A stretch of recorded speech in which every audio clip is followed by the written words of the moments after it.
नमस्कार बंधुरा शाশুড়ি বৌমার হেসেলে আপনাদের সকলকে স্বাগত জানাই। আজকে আমি আপনাদের সাথে লাউয়ের একটা রেসিপি শেয়ার করব। তার জন্য প্রথমেই কড়াইতে তেজপাতা আর কালো জিরে দিয়ে সরষের তেল দিয়ে দিচ্ছি। সরষের তেলই রান্নাটা আমরা পুরোটা কমপ্লিট করব।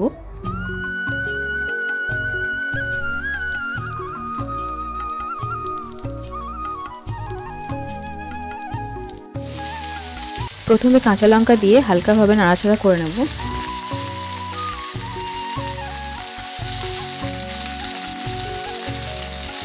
এরপর এখানে পেঁয়াজ কুচিগুলো অ্যাড করে দেব।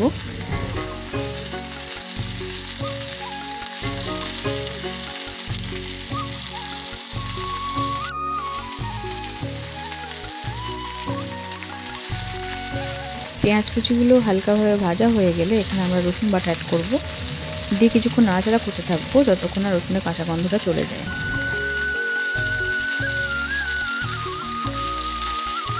কাঁচা গন্ধটা চলে গেলে এখানে একে একে হলুদ গুঁড়ো, জিরে গুঁড়ো আর ধনে গুঁড়ো অ্যাড করে দেব।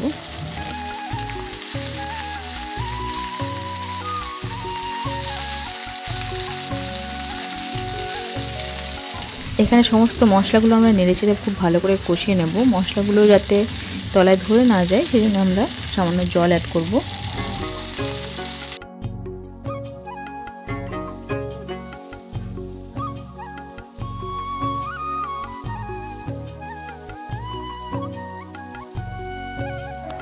মশলাগুলো খুব ভালো মতো কষানো হয়ে গেলে এখানে আমরা ধুয়ে রাখা মসুর ডালটা অ্যাড করে দেব।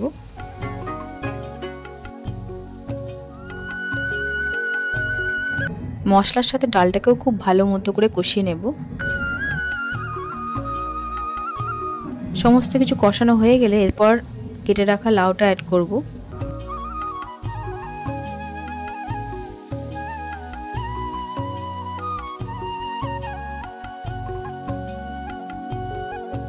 লাউটার সাথেও মশলাগুলো খুব ভালো করে কষিয়ে নেব।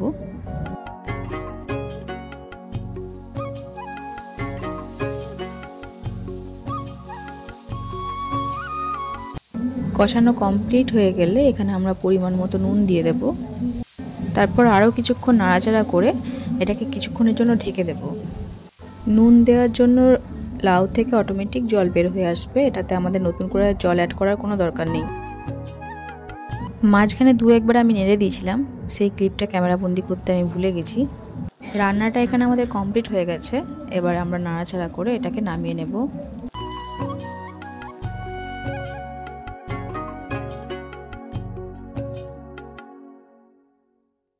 রান্নাটা তোমাদের কেমন লাগলো কমেন্ট করে জানিও। ভালো লাগলে লাইক, শেয়ার আর সাবস্ক্রাইব করে দিও।